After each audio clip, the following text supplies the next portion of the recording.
Hello everyone, welcome to my channel learning Adda for you. आज है 17 जुलाई 2020 और मैं 17 जुलाई 2020 से करंट अफेयर के टॉप 5 इम्पोर्टेंट क्वेश्चन के साथ साथ उनके फैक्ट को भी बताऊंगी, तो आप पूरे वीडियो को ध्यान से देखिएगा। चलिए शुरू करते हैं। प्रश्न नंबर 1, भारत का पहला अंतरराष्ट्रीय ट्रांसशिपमेंट पोर्ट कहाँ स्थित है? हमारे ऑप्शन है Haldia port Paschim Bangal, Chennai port Tamil Nadu, Kochi port Kerala, Mundra port Gujarat. तो हमारा सही ऑप्शन है सी, कोची पोर्ट केरल। भारत के पहले ट्रांसशिपमेंट पोर्ट के रूप में विकसित किए जा रहे कोची बंदरगाह के बल्लार पदम टर्मिनल की विकास गतिविधियों की समीक्षा की गई। ट्रांसशिपमेंट हब बल्लार पदम टर्मिनल के बारे में, बल्लार पदम टर्मिनल को Kochi international container transshipment terminal के नाम से भी जाना जाता है। ये भारतीय तट रेखा में रणनीतिक स्थान पर है और ट्रांसशिपमेंट हब के रूप में विकसित किए जाने के लिए आवश्यक सभी मापदंडों को ये सफलतापूर्वक पूरा करता है। आइए जानते हैं इसके क्या आवश्यक मापदंड है। अंतर्राष्ट्रीय समुद्री मार्ग से निकटता के लिहाज से ये सबसे श्रेष्ठ जगह पर स्थित बंदरगाह है। ये सभी भारतीय फीडर बंदरगाहों से न्यूनतम औसत समुद्री दूरी पर स्थित है। इसकी कनेक्टिविटी मुंद्रा से लेकर कोलकाता तक, भारत के पश्चिमी और पूर्वी तटों पर सभी बंदरगाहों तक है। भारत के सभी भीतरी इलाकों के बाजारों से इसकी निकटता है। इसमें आवश्यकता के अनुसार बड़े जहाज़ों को प्रबंधित करने और क्षमता बढ़ाने के लिए बुनियादी ढांचा भी मौजूद है। आइए जानते हैं क्या होते हैं ट्रांसशिपमेंट टर्मिनल। ट्रांसशिपमेंट हब दरअसल बंदरगाह वो टर्मिनल होते हैं जो कंटेनरों को संभालते हैं।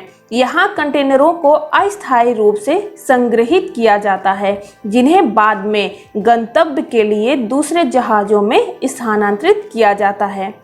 सिंगापुर बंदरगाह एक प्रसिद्ध ट्रांसशिपमेंट बंदरगाह है। तो इस तरह इस प्रश्न का सही जवाब हो जाएगा option C, Kochi port Kerala. प्रश्न नंबर 2, कोरोश्योर किट के संबंध में निम्नलिखित कथनों पर विचार कीजिए।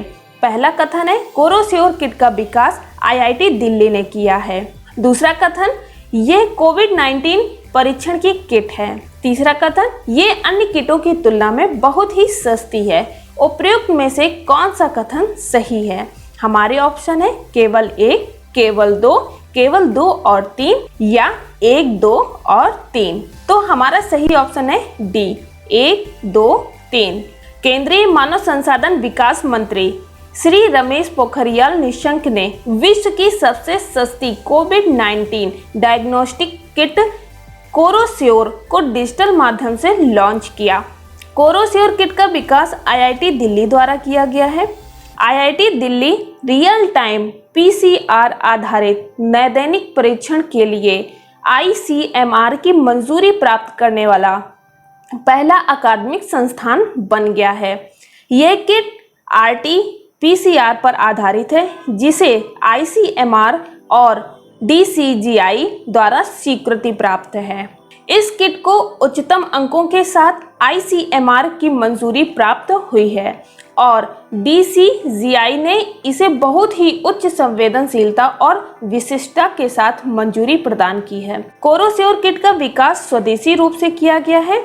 आईसीएमआर द्वारा अनुमोदित कोविड-19 के लिए ये पहला जांच मुक्त परीक्षण भी है। इसके परीक्षण को सरकार ने चिकित्सा अनुसंधान निकाय में 100% संवेदनशीलता और विशिष्टता के साथ मान्यता प्रदान की है। आइए जानते हैं इसके क्या लाभ हैं। ये अन्य किटों की तुलना में बहुत सस्ती है। कोरोना वायरस के प्रसार का पता लगाने में और इसे नियंत्रित करने में मदद मिलेगी। यह देश भर में परीक्षण को बढ़ावा देगा। इससे भारत के आत्मनिर्भर अभियान को प्रोत्साहन मिलेगा। तो इस तरह इस प्रश्न का सही जवाब है ऑप्शन डी, 1, 2 और 3। प्रश्न नंबर 3, निमोनिया के क्षेत्र में यह पहली स्वदेशी रूप से विकसित वैक्सीन है।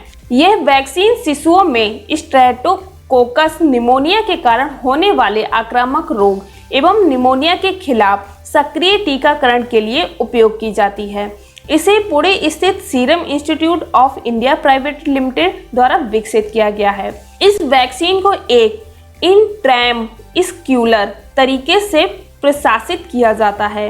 हाल ही में निमोनिया के इलाज के लिए drug controller general of India ने इस वैक्सीन को मंजूरी दी है। उपयुक्त गद्यांश में किस वैक्सीन को संदर्भित किया गया है?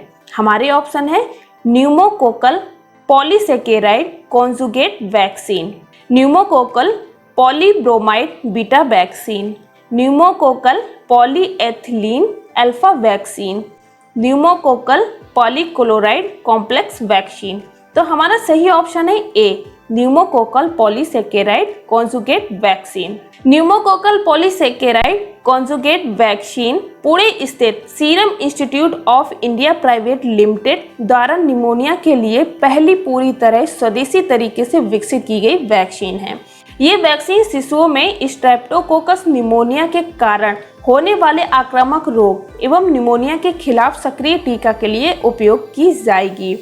इस वैक्सीन को एक इंट्रामस्क्यूलर तरीके से प्रशासित किया जाता है। एक इंट्रामस्क्यूलर इंजेक्शन एक तकनीकी है जो मांसपेशियों की गहराई में दवा देने के लिए उपयोग की जाती है। निमोनिया के क्षेत्र में ये पहली स्वदेशी रूप से विकसित वैक्सीन है। तो इस तरह इस प्रश्न का सही जवाब है option A, pneumococcal polysaccharide conjugate vaccine. प्रश्न नंबर 4, आजाद पट्टन जल विद्युत परियोजना के संदर्भ में निम्नलिखित कथनों पर विचार कीजिए। पहला कथन है, ये भारत की 700 मेगावाट की जल विद्युत परियोजना है। दूसरा कथन, भारत द्वारा इसका निर्माण झेलम नदी पर किया जा रहा है। उपयुक्त में से कौन से कथन सही हैं? हमारे ऑप्शन है केवल एक, केवल दो, एक और दो, ना तो एक और ना तो दो। तो हमारा सही ऑप्शन है डी, ना तो एक और ना ही दो। हाल ही में पाकिस्तान एवं चीन के मध्य पाकिस्तान अधिकृत कश्मीर के सुघोटी जिले में 700 मेगावाट की आजाद पट्टन जल विद्युत परियोजना के लिए एक समझौते पर हस्ताक्षर किए गए हैं। इस परियोजना का निर्माण चीन पाकिस्तान आर्थिक गलियारे, जो कि चीन की बेल्ट एंड रोड इनिशिएटिव का हिस्सा है, के अंतर्गत किया जाना है। आजाद पट्टन जल विद्युत परियोजना झेलम नदी पर स्थित पाकिस्तान का एक हाइड्रो पावर प्रोजेक्ट है। तो इस तरह इस प्रश्न का सही जवाब हो जाएगा ऑप्शन डी, ना तो एक और ना ही दो। प्रश्न नंबर 5, माता नी पछेड़ी के संदर्भ में निम्नलिखित कथनों पर विचार कीजिए।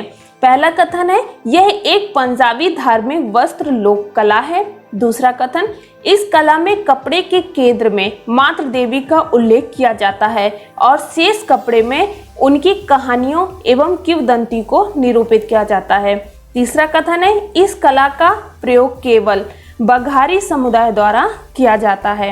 उपयुक्त कथनों में से कौन सा सही है? तो हमारे ऑप्शन है केवल एक और तीन, केवल दो और तीन, केवल दो या एक, दो और तीन। तो हमारा सही ऑप्शन है बी, केवल दो और तीन। 15 जुलाई 2020 को गुजरात की टेक्सटाइल आर्ट फर्म माता नी पछेनी को भौगोलिक संकेत टैग हेतु आवेदन पंजीकृत किया गया। माता नी पछेनी एक गुजराती शब्द है जिसका अनुवाद मातृ देवी के पीछे है। यह एक गुजराती धार्मिक वस्त्र लोक कला है। इसे गुजरात की कलमकारी भी कहा जाता है। इस कला के तहत कपड़े के केंद्र में मातृ देवी का उल्लेख किया जाता है और शेष कपड़े में उनकी कहानी एवं किंवदंती को निरूपित किया जाता है।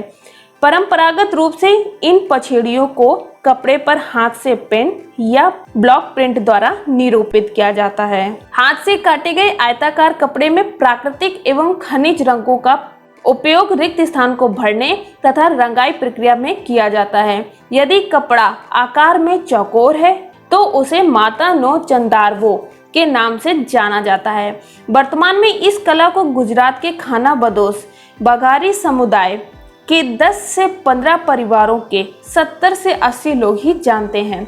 बघारी समुदाय स्वयं को मातृ पूजक या देवी पूजक कहता है। आइए जानते हैं इसके क्या उपयोग हैं। ये वस्त्र लोक कला पूरी तरह से देवी माँ की कहानियों को चित्रित करने के लिए समर्पित है। इसकी पवित्र प्रकृति के कारण इसे अक्सर पवित्र कपड़े, मंदिर का कपड़ा, मंदिर का लटकाना या देवी माँ के अनुष्ठान कपड़े के रूप में जाना जाता है। ये मुख्य रूप से अनुष्ठानों के लिए उपयोग किया जाता है और नवरात्रि त्योहार के दौरान इसकी बहुत मांग है। यदि इसे अर्थात मातानी पछेड़ी को मंजूरी मिल जाती है तो ये गुजरात का 16वां जीआई टैग होगा। तो इस तरह इस प्रश्न का सही जवाब है ऑप्शन बी, केवल 2 और 3।